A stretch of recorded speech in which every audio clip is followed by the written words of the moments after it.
¿Qué tal, mis hermanos? Nuevamente aquí con ustedes para ver un tema más de nuestro curso de Biblia de la historia de la salvación. El día de hoy vamos a ver el tema del rey David y la monarquía. A modo de introducción vamos a darnos cuenta cómo el pueblo de Israel va conquistando lo que es la tierra prometida. Y aparece en este tema un personaje importante que es el profeta Samuel.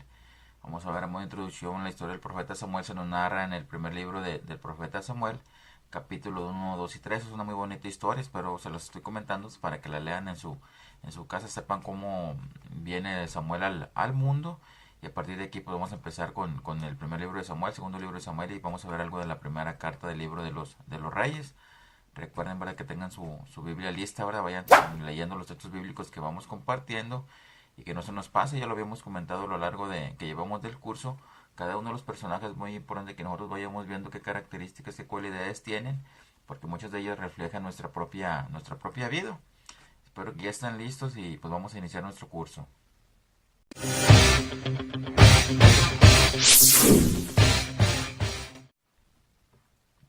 Veíamos en el tema pasado, ¿verdad?, cómo el pueblo de Israel lo que los unía era la presencia de Dios, lo que nosotros llamaríamos como una teocracia, ¿verdad? Cómo Dios gobernaba sobre el pueblo, y ya que el pueblo, ¿verdad?, ve que sus enemigos, ¿verdad?, los han vencido, pues ya se sienten libres, ¿verdad? Entonces cuando empiezan a ver cómo los demás pueblos, ¿verdad?, tienen monarquías, y ellos también le piden al profeta Samuel, ¿verdad?, pues tener un rey, ¿verdad? Dice Samuel: nosotros queremos ser como los demás pueblos vecinos, ¿verdad? Queremos tener algún rey. Esto es lo que le molesta lo que es a Samuel. ¿Por qué? Porque él ve que al pedir a un rey, pues por automático pues están rechazando lo que es la presencia de Dios, la unidad, el poder que Dios les daba, ¿verdad? Es como Dios se molesta con ellos. Dios como quiera le dice: ahora tú acepta para lo que ellos te proponen, porque no te están rechazando a ti, sino al que están rechazando pues es a mí, ¿verdad? Entonces el pueblo rechaza a Dios, piden un rey. Lo que sí Dios le aclara al profeta Samuel, les dice, ¿verdad? Nomás aclárale, ¿verdad?, que el rey pues les va a pedir ciertas cosas, les va a pedir impuestos, les va a tomar sus tierras, a sus... Se me fue ahorita la palabrita, sus esclavos, ¿verdad? Pues se los va a pedir. ¿Por qué? Porque pues el rey va a querer lo mejor para él. Ya aclarado el punto, si el pueblo estaba de acuerdo, pues ya que les asignara lo que fuera un rey, que es lo que cosa que aceptó el pueblo, ¿verdad? Es como nace lo que es la monarquía en el pueblo de Israel. Bueno, ya que estamos en el primer libro del profeta Samuel, vamos a ver un texto del capítulo 9, del versículo 11 al versículo 27, cómo Dios escoge al primer rey de Israel, que es el rey Saúl, ¿verdad? Dios ve la humildad, nos dice la palabra de Dios que era una persona también de alto, ¿verdad? De buena estatura, ve la humildad, ve que es una persona sencilla, y Dios, ¿verdad?, le dice al profeta Samuel que se lo consagre, ¿verdad? Se lo consagre como rey. Algo bien curioso es de que el profeta Samuel se encuentra con Saúl cuando Saúl buscaba lo que eran unas burras, ¿verdad?, que se le habían perdido a su padre. Se encuentran, ¿verdad? El profeta Samuel le dice, ¿verdad?, que aguarde con él, que va a platicar con él, y pues al final, ¿verdad?, lo unge como rey. Entonces Saúl es el primer rey del pueblo de Israel. Vemos cómo Dios siempre ayudaba al pueblo de Israel en sus batallas. En este caso, en una de las guerras, Dios le pide a Saúl que le consagre el anatema. Acuérdense que habíamos dicho el anatema era consagrar todo lo que se lograba en la guerra a Dios. Pero ¿qué pasó? Saúl quiso dejarlo mejor para él, ¿verdad? Desobedece lo que es a Dios. Eso era un grande pecado, ¿verdad? La desobediencia a Dios. A Dios ya no le gustó, ¿verdad?, esa desobediencia de Saúl. Y le dice a Samuel que le consagre a otro rey, ¿verdad? Esto es lo que vamos a ver en la primera carta del profeta Samuel, en el capítulo 16. Ahí en el capítulo 16 se nos narra lo que es la unción del rey David. Es muy bonito el pasaje en este capítulo 16 de cómo cómo David, perdón, es consagrado rey, ¿verdad?, por medio del profeta Samuel. Nos dice el versículo número 12 de este capítulo 16 que Dios no se fija en las apariencias, ¿verdad? Es un versículo muy bonito que se lo voy a dejar ahí de tarea. No dejarnos vencer o llevar por las apariencias, ¿verdad? Entonces, como Dios escoge al profeta, perdón, escoge al rey David, era el último de las opciones que tenía su padre. Tenía otros siete hermanos, pero ninguno de ellos fue el elegido, ¿verdad? Sino que Dios ya tenía su elegido. Nos va a decir la palabra de Dios que era de buen físico, era guapo, era de buen parecer, pero es bien importante, ¿verdad?, que nosotros no nos dejemos llevar por las apariencias. Nosotros como grupos, integrantes de grupos parroquiales, muchas veces pensamos, ¿verdad? No, pues como son muchos integrantes los del grupo, pues el grupo va bien. Pero como son poquitos los integrantes del grupo, pues el grupo va mal. Y eso, pues eso es un grave error, ¿verdad? Un grupo es bueno cuando se mantiene en santidad con Dios, cuando se mantiene en unidad con Dios, cuando se mantiene en una relación viva con Dios. Seamos muchos, seamos poquitos, lo importante es que nosotros seamos santos. Entonces se lo dejaré ahí de tarea este versículo 12 del capítulo 16 de la primera carta del apóstol del profeta Samuel. Ahora vamos a continuar con un pasaje pues, muy conocido por muchos de nosotros, ¿verdad? Que es la batalla del rey David contra Goliat, ¿verdad? Como Goliat, que era parte del pueblo de los filisteos, pues era constantemente, ¿verdad? Que vivían en guerra el pueblo de Israel como los filisteos. Y pues este Goliat, ¿verdad? Pues retaba a los israelitas, ¿verdad? Pues a quien quería pelear con él, pues todos le tenían miedo. Nos habla la palabra de Dios en el capítulo 17 del libro de Samuel, más o menos como del versículo, casi todo el capítulo, pero como del versículo 26 como hasta el versículo 51, se nos hace la narración de esta batalla, y vamos a ver cómo pues la gente pues también tenía miedo.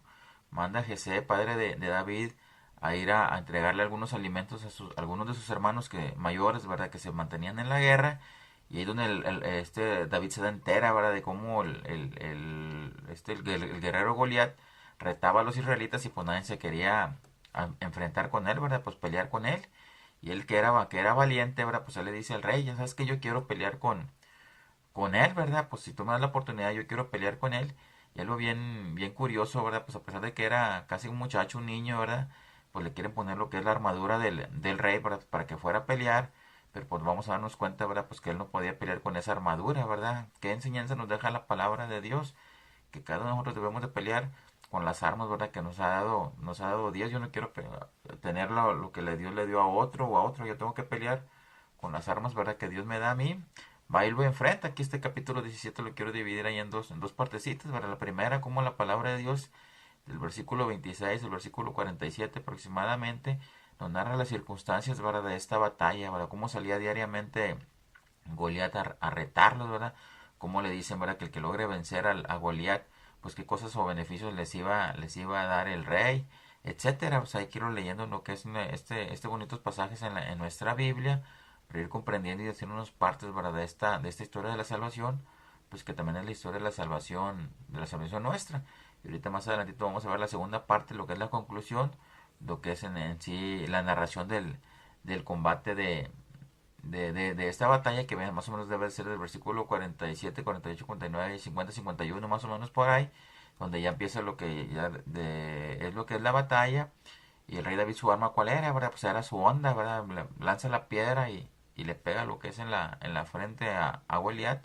Nos narra la palabra de Dios, ¿verdad? Pues que él cae, va David, le saca lo que es la espada, le mocha lo que es la cabeza, ¿verdad? Y pues le da muerte. Como quiero dividir en dos partitas las circunstancias de la batalla y cómo se lleva a cabo lo que es la batalla en este capítulo 17 del primer libro de Samuel. Entonces espero que lo tengan ahí en su Biblia, lo lean, lo marquen, saquen las cosas que más le llamen la atención. Y bien importante que se nos quede claro en este pasaje, en esta historia o en esta batalla, que nosotros debemos de luchar con las armas que Dios nos da, y siempre teniendo la confianza en Dios.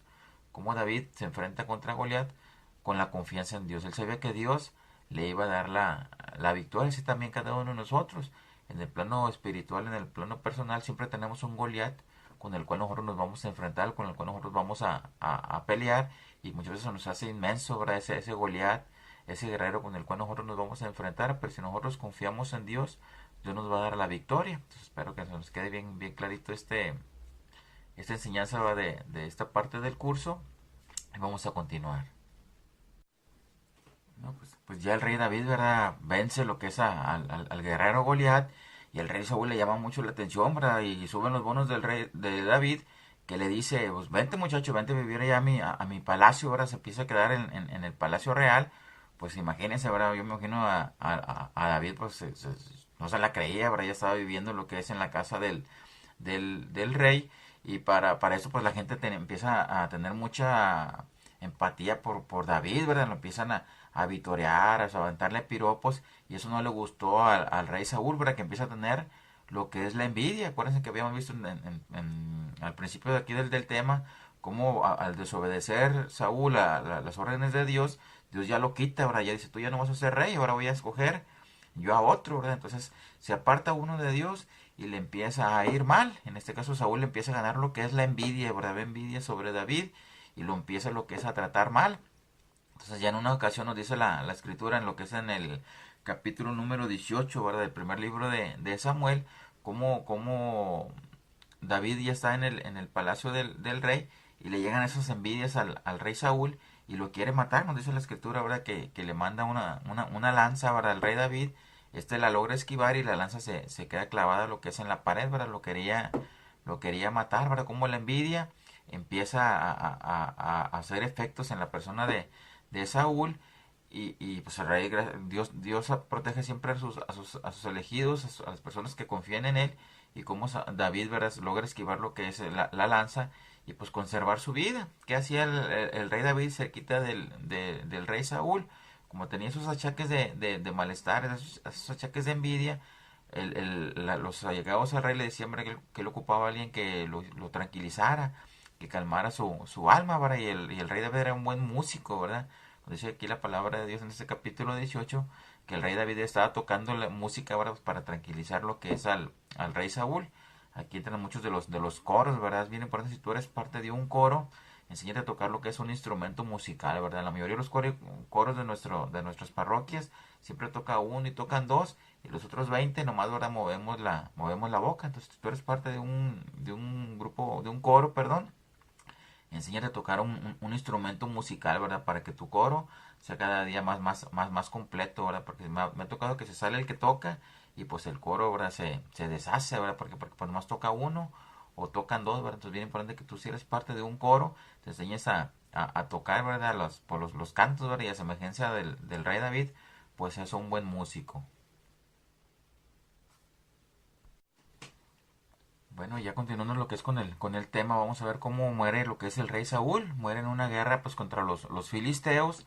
Muere el rey Saúl y el pueblo ahora escoge lo que es el rey David, ¿verdad? Como rey. Ya vamos a ver lo que es este texto bíblico en la segunda carta del profeta Samuel, ¿verdad? En el capítulo 5 versículos del uno al 4, ¿verdad? Como el pueblo pues ya escoge al rey David como rey. Nos va a decir ahí la escritura, ¿verdad? Que reinó durante 40 años sobre el pueblo. Y bien importante que nos demos cuenta que fue un gran guerrero, ¿verdad? David ganó muchas batallas, siempre estuvo la presencia de Dios con él y fue un personaje, ¿verdad? Pues que siempre luchó, ¿verdad?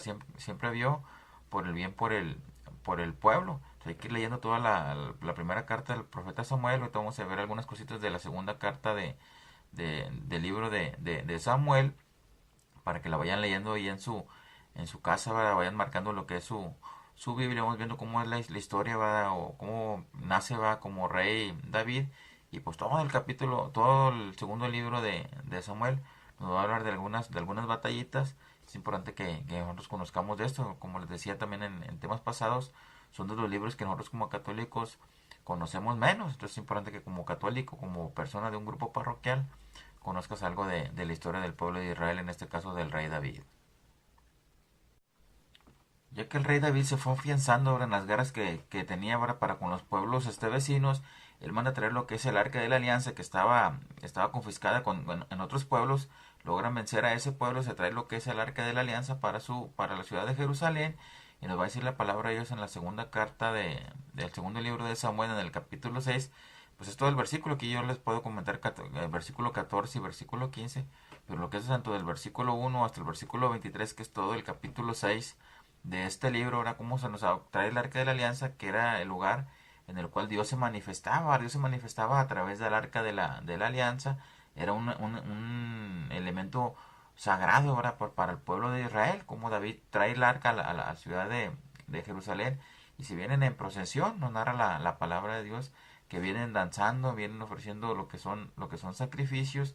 Y al final de este capítulo, este número 6, como Mical, ¿verdad? La esposa del rey David, ella ve mal, ¿verdad? Ella ve con malos ojos lo que venía haciendo el rey David, supuestamente lo que ella entendía.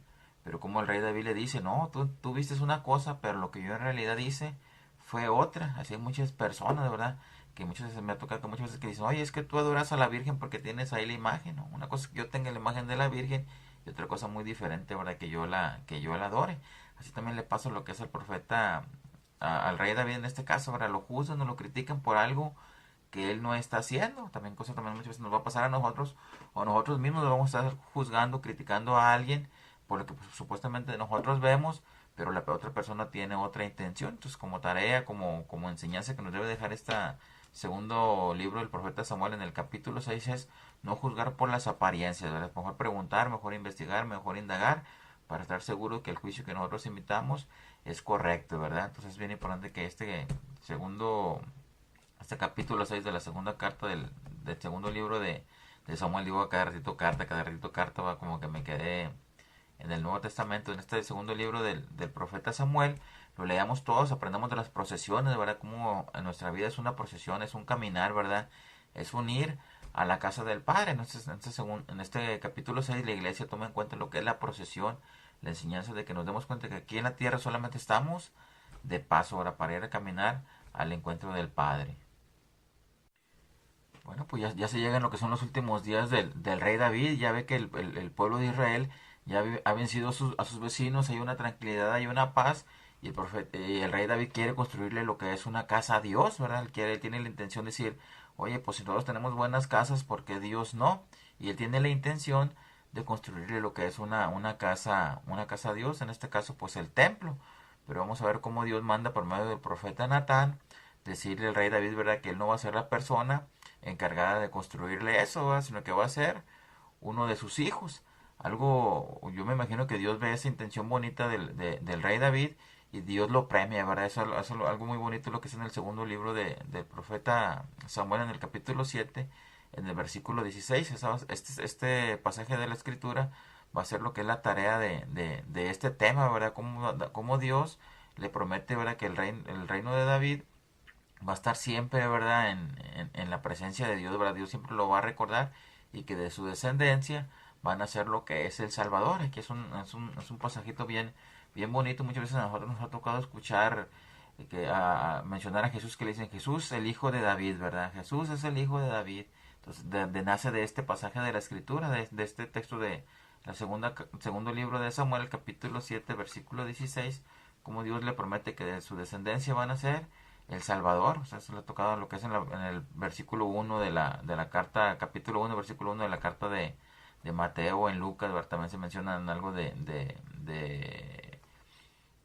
cómo llaman a Jesús hijo de David. Yo como quiero que está aquí en el video les voy a compartir algunos textos bíblicos para que en su Biblia ustedes los vayan leyendo y sepan, ¿verdad?, por qué nace que a Jesús se le diga hijo de David.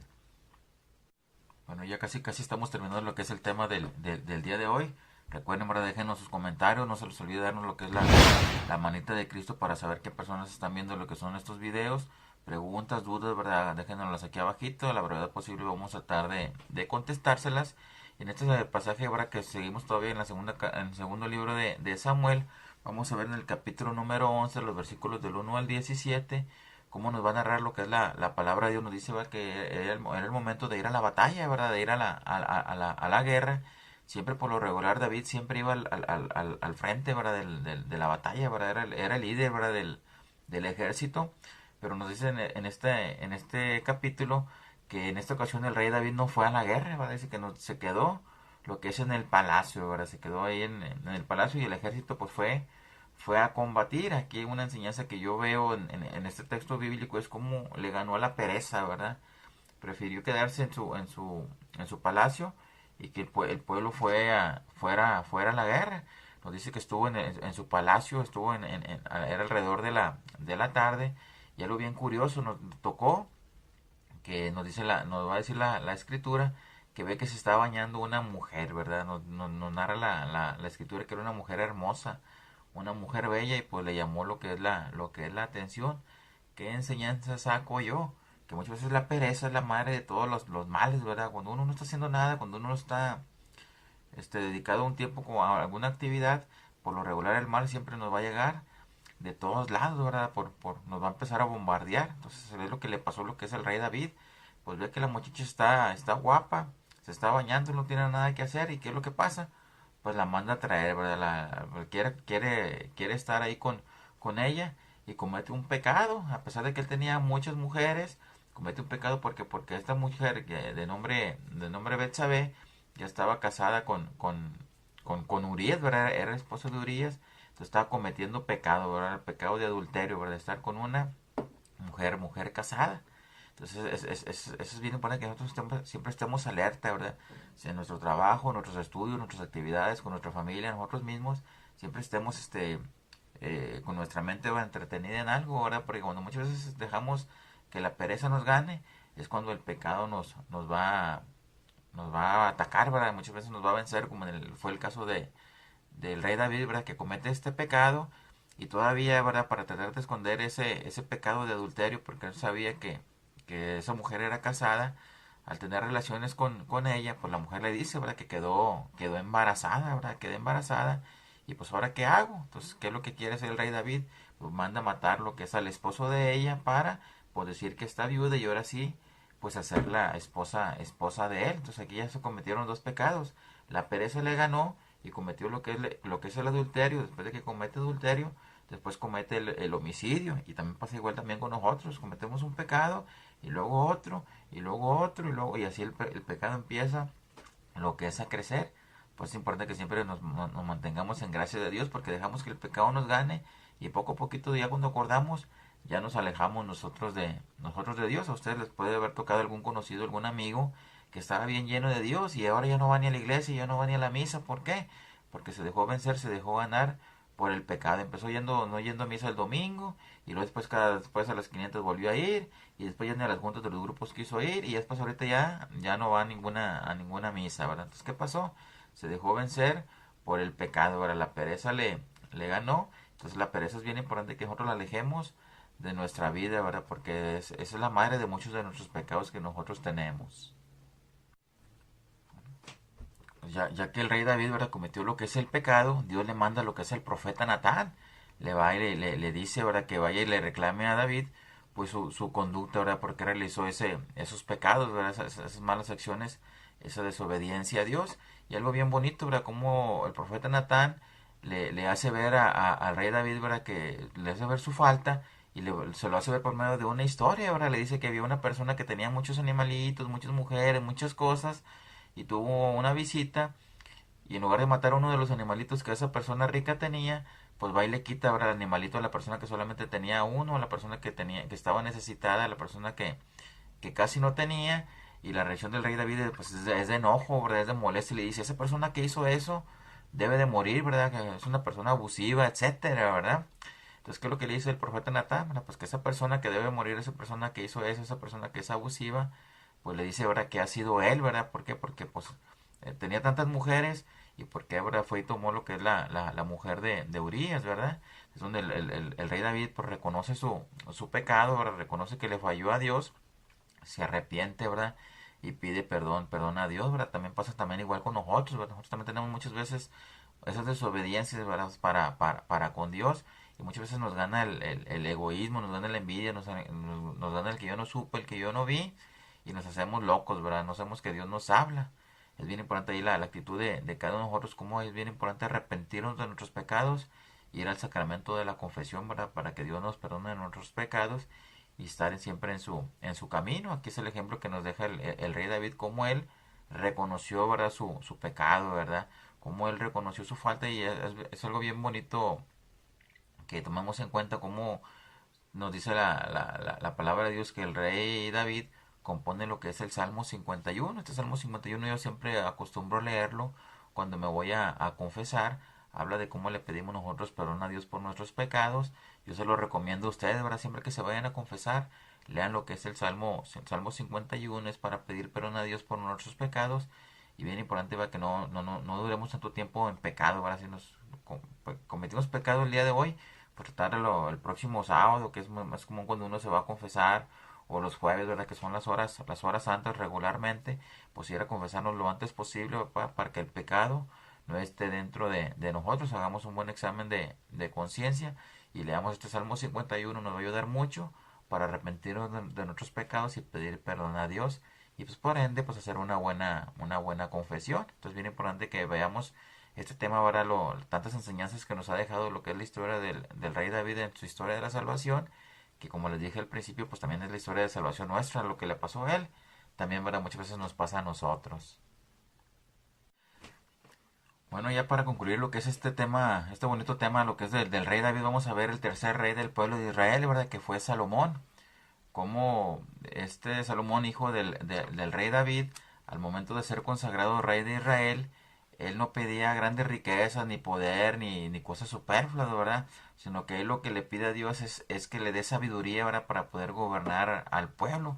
Esa característica le gustó mucho a Dios, nos va a decir la escritura. Ya estamos en el primer libro de los Reyes, en el capítulo 3, versículos de 9 y siguientes. Ahí lo van leyendo lo que es en su Biblia. Dios le gusta, ¿verdad? La actitud que tiene Salomón de pedirle sabiduría. Y Dios le dice, ¿verdad? Por haber pedido sabiduría y no haber pedido otras cosas, también te voy a pedir que tu reino sea grande, que sea poderoso, que sea rico, etcétera, ¿verdad? Entonces, hasta la fecha nosotros seguimos viendo que cuando Salomón gobierna el pueblo de Israel, fue la opulencia, ¿verdad? Fue lo máximo del pueblo de Israel. Así también igual nosotros, es importante siempre que le pedamos a Dios sabiduría, ¿verdad? Que nos dé sabiduría para tener una vida santa, ¿verdad? Siempre queremos pedir cosas que nada que ver. Quédame un carro, quédame esto, quédame el otro, pues cosas que sinceramente pues nada que ver con Dios. Lo que le debemos de pedir nosotros a Dios es que nos dé santidad, que nos dé salud, que nos dé felicidad, que nos dé trabajo, ¿verdad? Y que por medio de todas esas cositas, pues claro, logremos pues tener también cosas materiales, pero que lo importante para nosotros siempre sea Dios, ¿verdad? No sean las cosas, sean las personas, no lo que rodea a las personas o sí, a las cosas, ¿verdad? Que nosotros no le damos importancia a las cosas, sino que le damos importancia a lo que es a las personas. Espero que les haya cuestionado lo que es este tema de la escritura. Ya estamos por terminar lo que es el Antiguo Testamento. Espero que se vayan guiando, ¿verdad? En su Biblia, ¿verdad? Sobre los textos bíblicos que compartimos. Recuerden que al final siempre ponemos la lluvia de textos bíblicos. Y pues cualquier comentario, cualquier dudita, pues aquí andamos. Espero que les haya gustado. Nos vemos en el próximo tema, que va a ser el de los profetas. Entonces bien importante que estemos listos. Que Dios los bendiga.